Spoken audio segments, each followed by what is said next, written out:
Hey tubers, look what I have here. Happy, happy, joy, joy. It's from MrRickjitsu. Open this side up. Be back in a flash. Wow, look how organized Mr. Rick is. Neat little bundles, and they all got labels. Largest Madison I ever owned. Amber Creek find. Nice little turtleback scraper. Hematite with obvious signs of being worked on. Flake knifey scraper things. One of the first pieces of glass I ever worked. And wrapped in 2 layers, open last surprise. Well, I must say, I'm pretty excited. And he sent me a polish rock that he said was like at least 150 feet above the river. And it's obviously been used as some kind of a polishing thing. I don't know, that looks like it might have been used as a little bit of a napper too. But that's definitely been, I don't know, maybe a little mano kind of thing. I don't know. Open them now. Okay, fun stuff here. But first I would just like to take 1 second and thank Wagon John again for this cool little knife that he gave me. Man, I've opened about 40 packages with that thing. And Tribe of Benjamin for the awesome background that I get to open all my videos on. I love having the ability to go from the brown one, the brown skin he gave me, to the real light cream colored one, although it's getting kind of dirty now, but it's because I use it so much. But anyway, here we go. Okay, look at this way cool little Madison.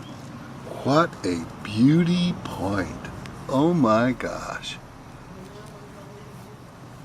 Super, super cool point. Oh, that'll go really well in my triangle case, buddy.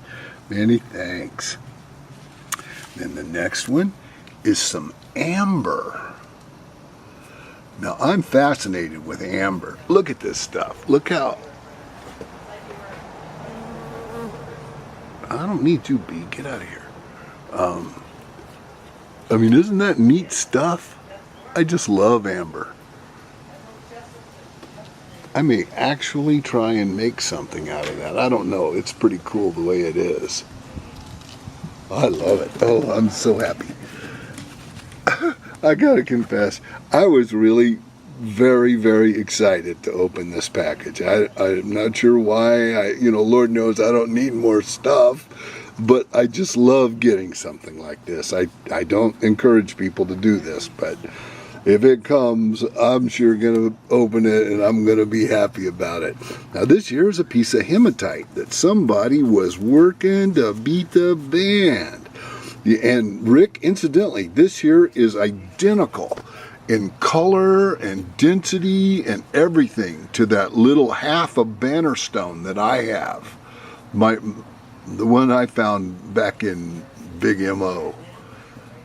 So that's really cool. I'll put that right where I'll put this one right next to my half banner stone, because I'm pretty sure that's what it looks like to me. It looks like something that somebody had started working into a banner stone. But I don't know if any of you folks have ever tried to work hematite with abo techniques. Oh my gosh, this stuff is resistant. It is really hard. I forget who it was. Somebody posted a great video today of finding a cool little like a scraper knife. It wasn't ground. It appears to have been just flaked out of this hematite.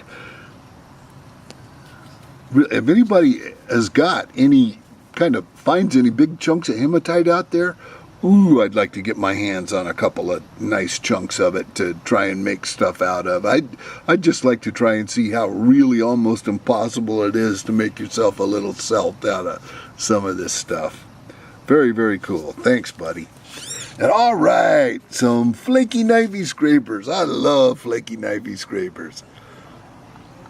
What a cool piece.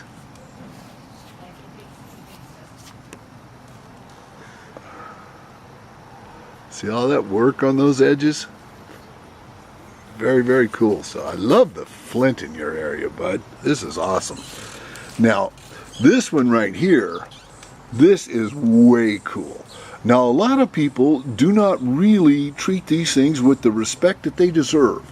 But this thing here is an absolutely specific type of tool that they made. Now, this is not just a flake that was left over.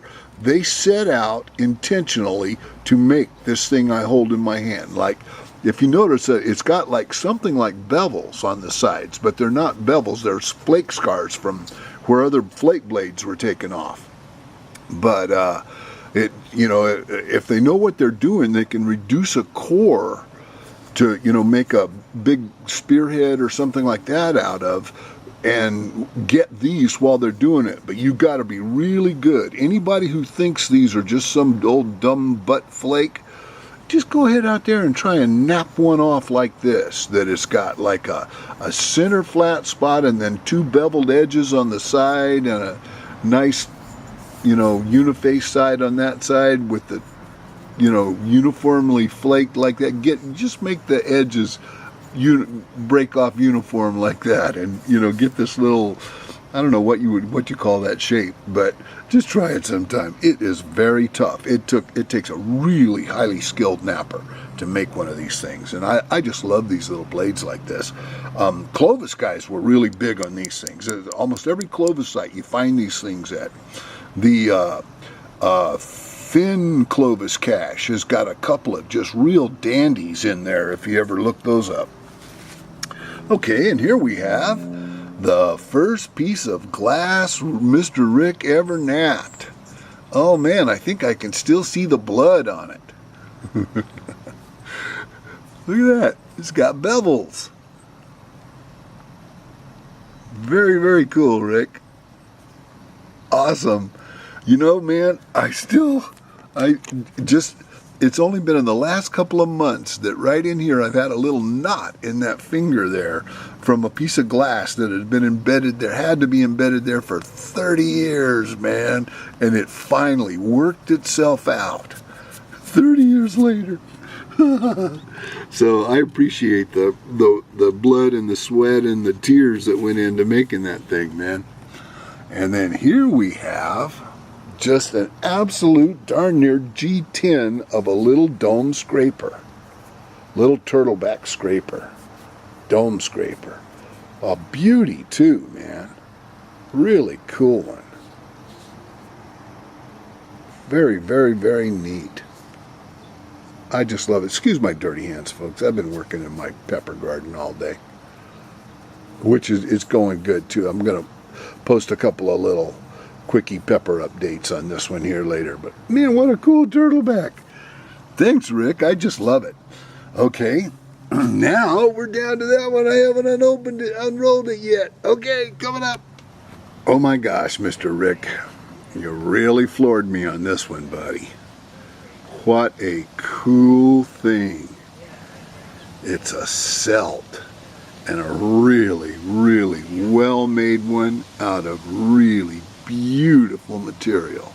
Look at this ancient old tool.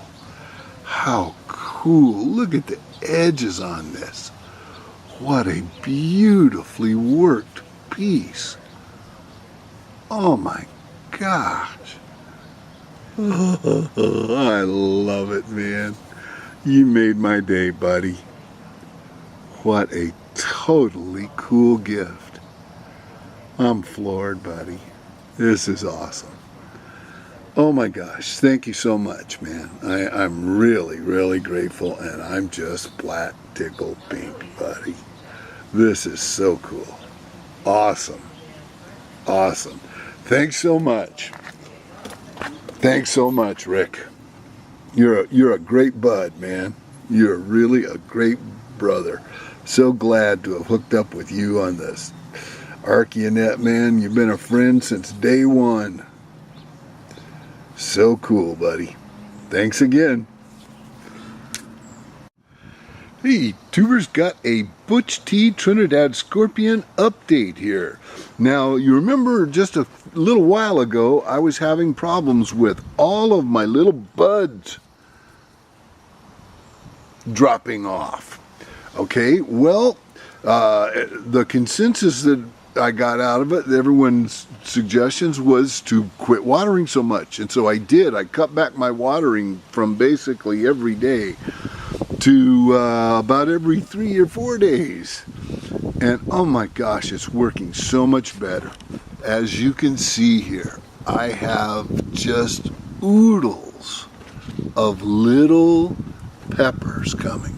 Just little peppers coming everywhere you look. There's just little pepper after little pepper after little pepper. I counted them up and I've already got over 30 little peppers now. And now that's 30 in addition to these fairly big guys that I've got going out here. I don't think that big one's ever going to get ripe. He just keeps getting bigger and bigger. But as you can see here, now, see those little blossoms that have fallen? They're just everywhere, but still, when you consider it, it's, you know, I'm losing about maybe 2/3 of them now. But golly, this plant must make 50 or 60 blossoms a week. And just another interesting footnote here, I've noticed that none of the blossoms that are up here in the areas that are exposed to the noonday sun survive. None of them do.